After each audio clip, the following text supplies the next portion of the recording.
విశాఖ కంచెరపాలెంలో దారుణం జరిగింది. బాలిక మృతదేహం కలకలం రేపింది. ముక్కలు ముక్కలుగా నరికి కాళ్లు చేతులు వేరు చేసి కాలువలో పడేశారు గుర్తు తెలియని వ్యక్తులు. కాలువలో బాలిక శరీర భాగాలు కనిపించడంతో స్థానికుల్లో ఆందోళన రేపింది. మృతి బాలిక ఎవరు అనే దానిపై కంచెరపాలెం పోలీసులు దర్యాప్తు చేస్తున్నారు. దీనికి సంబంధించి మరిన్ని వివరాలు మా ప్రతినిధి చిరంజీవి అందిస్తారు. విశాఖలోని కంచెరపాలెం పోలీస్ స్టేషన్ పరిధిలో ఒక పసికందు మృతదేహం కలకలం రేపింది. ప్రస్తుతం సంఘటన స్థలం వద్ద ఉన్నాం. అయితే ఒక కాలువలో బేబీ పార్ట్స్ కూడా కట్ చేసి ఈ విధంగా కాలువలో పడేసిన ఘటన ప్రస్తుతానికి కలకలం రేపింది. సంఘటనా స్థలానికి ఈ విషయం తెలిసిన వెంటనే కంచెరపాలెం పోలీసులు రావడం జరిగింది. ప్రస్తుతం ఇదే విషయం మీద మనతో మాట్లాడడానికి కంచెరపాలెం సిఐ రవికుమార్ గారు ఉన్నారు. ఆయనతో మాట్లాడే ప్రయత్నం చేద్దాం. సార్, మనకి ఎప్పుడు ఈ విషయం తెలిసింది? దీనికి గల ప్రాథమిక కారణాలు ఏంటి భావిస్తున్నారు? ఈరోజు ఉదయం సుమారు 8:30 గంటల ప్రాంతంలో మా కంచెరపాలెం మహిళా పోలీసు ఆమె ఫోన్ చేయడం, ఇక్కడ సంజీవయ్య కాలనీలో కాలువలో ఒక శిశువు యొక్క కాళ్ళు వేరేగా చేతులు వేరేగా కట్ చేసి కాలువలో పడున్నాయని చెప్పి సమాచారం ఇవ్వడం జరిగింది. వెంటనే నేను మా పై అధికారులైన సిపి సార్కి, డీసీపీ మేడం గారికి, ఏసీపీ గారికి సమాచారం అందించి వారి యొక్క ఇన్స్ట్రక్షన్స్ ప్రకారం స్పాట్కి రావడం జరిగింది. ఇక్కడికి వచ్చి చూస్తే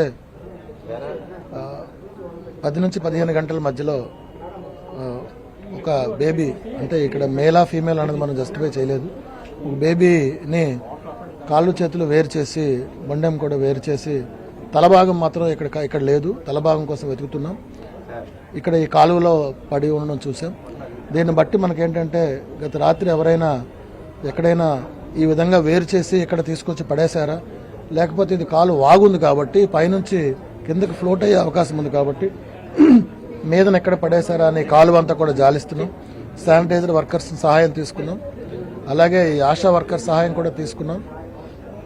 వారి సహాయంతో ఖచ్చితంగా ఈ తలభాగాన్ని గుర్తించి DNA శాంపిల్స్ వాటికి పంపించి ఎవరు ఐడెంటిఫై చేసి ఎవరైతే దీనికి కారకులైనారో వాళ్ళని ఖచ్చితంగా పట్టుకొని చట్ట ప్రకారం వాళ్ళని శిక్షిస్తామని చెప్పి పరిస్థితిని చూస్తుంటే ఏదైనా నరబలి ఇచ్చిన సూచనలు కూడా కనిపిస్తున్నాయి. అటువంటివి ఏవైనా జరిగినట్టు కానీ స్థానికంగా ఏమైనా విచారించారు సార్? నరబలి జరిగినట్టు స్థానికంగా కొంతమందితో విచారించడం జరిగింది, కానీ అటువంటి ఆనవాళ్ళు ఏవి కూడా ఇక్కడ జరిగినట్టుగా వాళ్ళు చెప్పలేదు.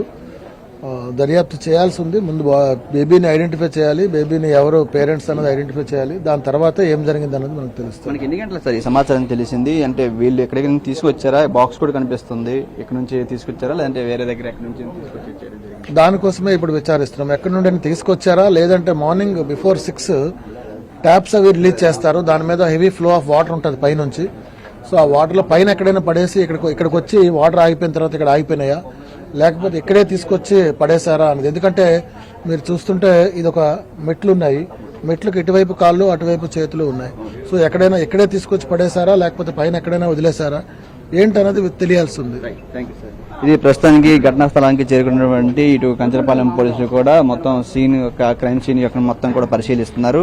ఈ ఘటనతో ఒక్కసారిగా స్థానికంగా ప్రజలంతా కూడా ఉలిక్కిపడ్డారు. మరి ఇది నరబలి జరిగిందా లేదంటే ఇంకేమైనా కోణాలు ఉన్నాయా అనే కోణంలో ప్రస్తుతం పోలీసులు అయితే దర్యాప్తు చేస్తున్నారు. కెమెరామెన్ శ్రీధర్తో చిరంజీవి NTV విశాఖ నుంచి.